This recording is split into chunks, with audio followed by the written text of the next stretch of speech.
Ignition sequence starts. 6, 5, 4, 3, 2, 1, 0. Liftoff. We have a liftoff.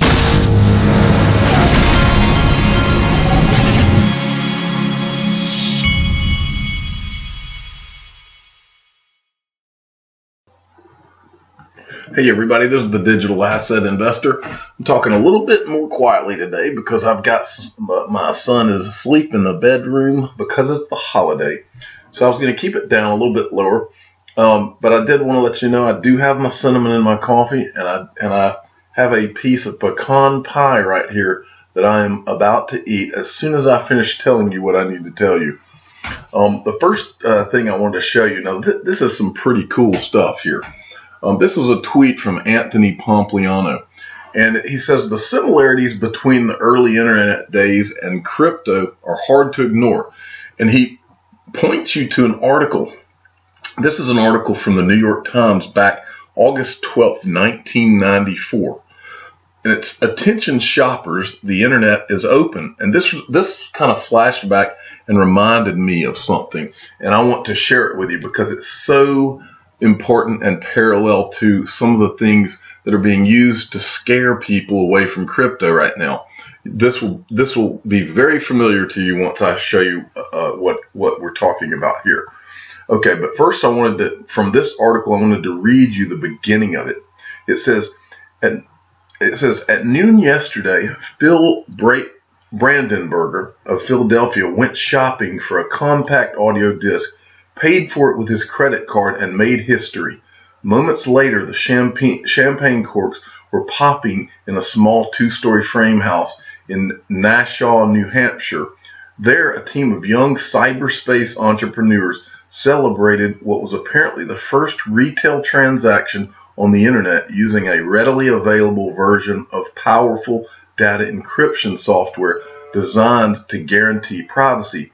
Experts have long seen such ironclad security as a necessary first step before commercial transactions can become common on the internet, the global computer network.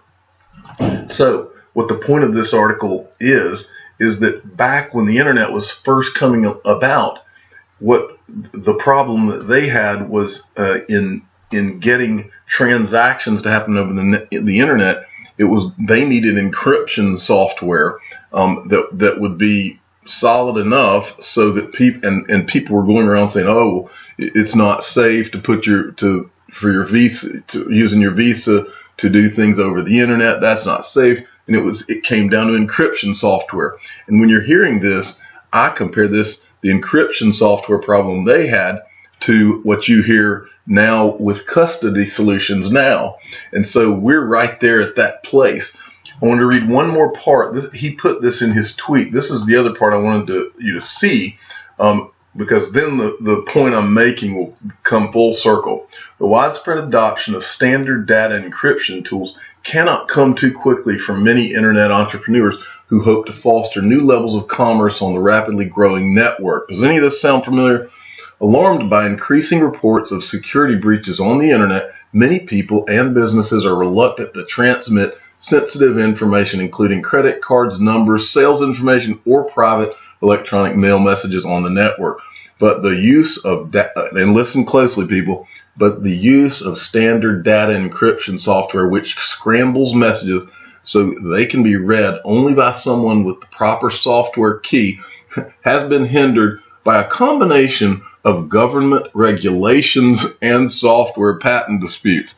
Government regulations, people. The internet, the birth of the internet, and remember this article was from 1994. This was literally what I just read to you, the first transaction. Think about how many transactions are now done by Amazon alone over the internet. But this was the same type of things that were being used at that time to scare everyone. The difference today with blockchain and crypto digital assets, the true difference is that this time you and me as average investors are able to park our investment ahead of all the fear of disappearing. That's the difference. But I wanted to move along and show you something else that kind of ties in with this. This is an Andreessen Horowitz podcast. Andreessen Horowitz, I believe. Remember, Marc Andreessen, who's one of the partners, is the guy he was one of the founders of Netscape, which was born in the .com era. And so this is a podcast where this Brian McCullough guy has written a book, How the Internet Happened. So very interesting. It's very interesting to listen to. And I will put the link of this in the description of this video. But I wanted to further make my point with a couple of more things. First, this article, this is from this week. Wall Street quietly shelves its Bitcoin dreams. This article probably, no, let's make sure we mention it's from Bloomberg, who's the most, they are the most anti-crypto news media outlet on the planet, as far as I can tell. But this article right here, I'm going to say, is the most disingenuous. The title of this article is the most misleading. It's literally a lie, this title.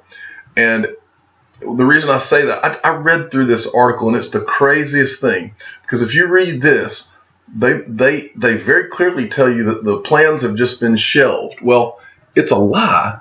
The plans have not been shelved. If you read the article itself, in the article, they do nothing but tell you all of the different things that these companies like Goldman Sachs, Morgan Stanley, and these others are doing and have done behind the scenes, including buying blockchain companies and the different things they're doing, such as hiring people to head their digital asset division. They go through a laundry list of all the things that these companies are doing.